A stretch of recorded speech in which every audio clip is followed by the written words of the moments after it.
Today I will be ranking each DC Compact comic that I own on a scale of 1 to 10. Now bearing in mind I own many compacts but not them all, so if you came for these comics, you may need to click off, but I need the watch time. And without further ado, let's get into it. Batman Caught the Owl Saga is one of the best Batman stories I have ever read that made me love the character of Batman. For a quick plot summary, spoiler, pun intended, Bruce Wayne tries to rebuild Gotham and a group called Court of Owls, a secret organization, tries to kill him. This story is labelled as a thriller, but I think of it more as a psychological horror. It still has thriller elements, of course. I love the divide between Bruce and Batman, which most stories get wrong.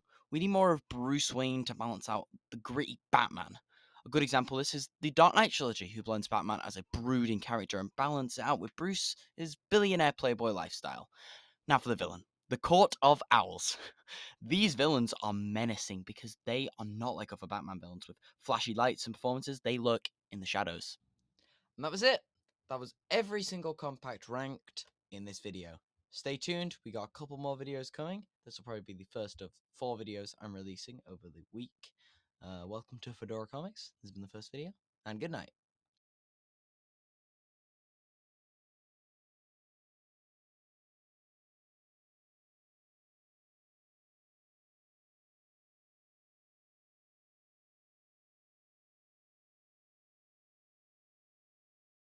Batman Hush. Oh boy. People are conflicted about this one because of a certain writer not liking people who are Asian. Yeah, Jeff, we see you. Anyway, excluding that, Batman Hush is a great comic. People either love it or hate it. Personally, I love it, but I don't want a head shipped to my door, so I'm going to say I neither love it or hate it. For a quick plot summary, Bruce has a friend named Thomas Elliot, a renowned surgeon like Bruce's father, Thomas Wayne. But it's revealed that he is the infamous Hush killer, and they ruin it by making the villain Riddler. Yeah, make the mastermind Riddler. Yeah. Let's just get the cons out of the way. The book's ending is terrible. Basically, the Riddler getting bullied by the rogues, so he becomes a school shooter, tries to get into Batman's head, and sadly, there's one more. This is just a personal opinion. We need more Harvey Dent, but that's just a personal opinion. Don't come at me. Harvey Dent, I love Harvey Dent. Two-Face is one of my favorite Batman villains. Personal opinion. The villain, Hush. Hush is favorite Batman villains. Personal opinion. The villain, Hush. Hush is peak. Because Hush can be literally anyone as a villain in this comic, but he's Tommy Elliot, obviously. But then they reveal that the Riddler was a mastermind. So that makes it worse. Overall, this comic, and Jim Lee's art hard carries. Jim Lee's one of my favorite illustrators.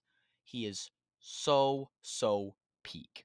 Overall, I'd give this compact an 8 out of 10. I still love it because it's one of the comics that got me into Batman, so I kind of have to love it.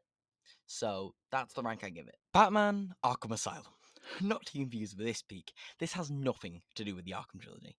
This comic is horrid, genuinely terrible to the art, to the story. This is genuinely a terrible comic. To its length, it is 3 single issues long. I spent 10 Great British pounds on these. You know what I could have got instead? Gotham by Gaslight. Not read Gotham by Gaslight. It's probably better than this. Why did DC make this a compact? Why did Two-Face piss himself in this comic? I want to keep this short. 0.1 out of 10. It is genuinely horrible. If you ever see me read this, shoot me. Genuinely old Yeller type style, shoot me. Buster Scruggs shot in the head, shoot me. If I ever read this, I'm genuinely killing myself. I hate this comic. Nothing comes close. It's the worst comic of all time. Nightwing Leaping into Light is genuinely one of the best comics of all time. Tom Taylor does such a good job on this run. Most people say Chuck Dixon's run of Nightwing is better. Personally, I don't agree. The villain, Heartless, is a very nice addition. He reminds me of Red X from Dick Grayson's Teen Titans days. The art, oh my god, it is genuinely amazing. Bruno Redondo, the illustrator, does an amazing job with those scenes of Dick Grayson running, using the same panel, but just using the same character over to make this kind of simulation that he's running. Is genuinely one of those creative uses of art ever in comic. Overall, this comic gets a straight 10 out of 10. It is genuinely amazing. If you want to get into comics, if you want to get into Nightwing, just read this comic. Even if you don't like Nightwing, read this comic. It is genuinely amazing. What's that over there, guys? It's a bird. It's a plane. No.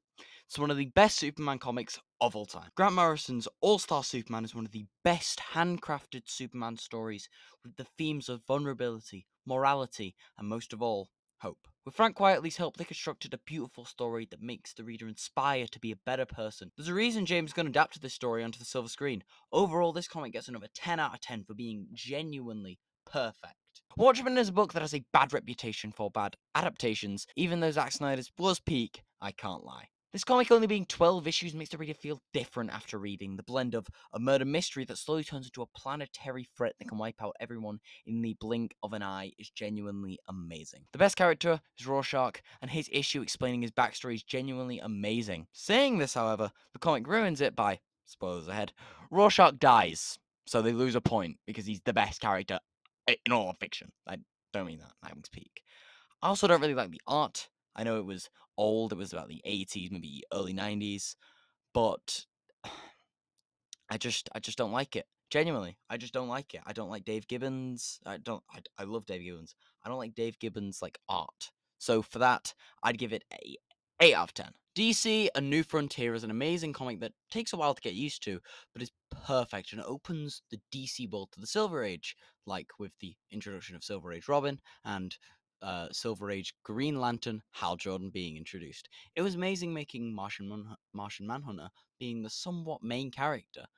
My only problem with it though, the art.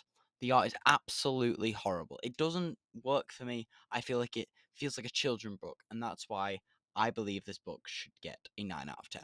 Deceased is a great comic story that shows that DC can do zombies without being a carbon copy of Marvel zombies. In this story, Cyborg is imbued with the anti-life equation, which turns out anyone who is exposed to it turns to a mindless zombie. Even Darkseid, but not because he was exposed by technology. He wasn't like scrolling TikTok or something. He was like actually exposed by it. In terms of this book, it's crazy in terms of twists, and the art is just a chef's kiss. Also, Tom Taylor did write this book, so we'll get some points.